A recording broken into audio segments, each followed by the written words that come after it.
Hello everybody, this is Kim, and today we're going to talk about Ms. Effa Manley, who is the only woman ever to own a Negro League baseball team. She owned the Newark Eagles.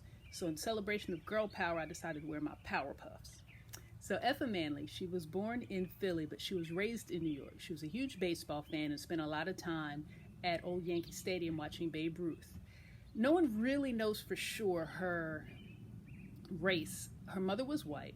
Her stepfather was black, but for whatever reason, she would tell people that she was the illegitimate child of a wealthy financier that her mother used to work for. And apparently her stepfather believed her because he ended up divorcing her mom.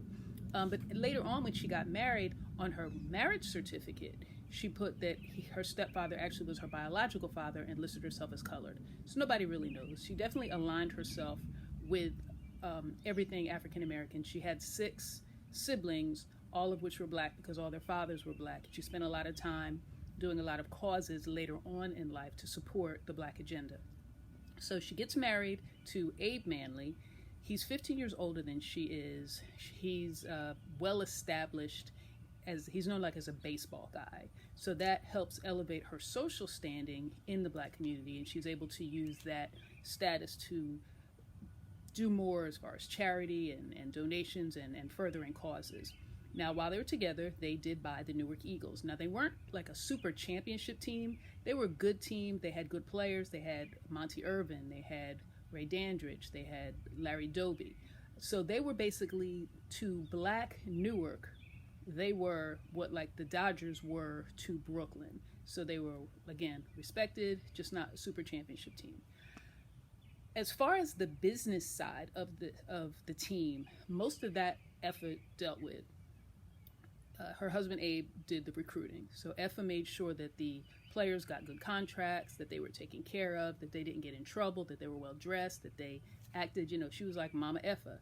So she also did a lot as far as making sure that they had multiple opportunities. She made sure that even in the off season, they were able to play in the winter in Puerto Rico. And her setting that up actually allowed a lot of other Negro League players to do the same. Now, since she was a woman and all of the other owners were men, they weren't really crazy about the fact that she was constantly inserting herself into, those dealings, but they had to respect the fact that she got things done. She was a very big, she was really for integration for baseball. She was really excited when Jackie Robinson crossed over into the major leagues. For a while anyway, she was actually on a committee pushing towards allowing black players to play. But later on, she kind of rescinded that support because she really didn't like the way the recruiters were treating the players in that whole policy and that whole process. She was also instrumental in helping with, like Larry Doby, when he went to play for the Cleveland Indians, she helped set up that contract and set up the financing to a point where that kind of set the pace and the stage for what other Negro League players would be paid when they crossed over into Major League. So there's a lot of great things she did. Now, fortunately, she, we talked about in 48, when the players started to cross over into Major League Baseball, a lot of that also ended the Negro League as they knew it. A lot of talent started to leave, teams started to fold, and unfortunately, that's also what happened with the Newark Eagles. So the team folded in 1948. Her husband, Abe, died in 1952. She went on, she kind of got out of the baseball business. She wrote a book about the Negro League. She campaigned to have the players put into Cooperstown. She passed at the age of 84 in 1981, and she actually at that time was living in a senior living center that was owned by another Negro League player, Quincy Troop. So that is today's little-known Black History bite, if you will. So if you enjoyed the content that I presented today, you can catch us here. It's upside down.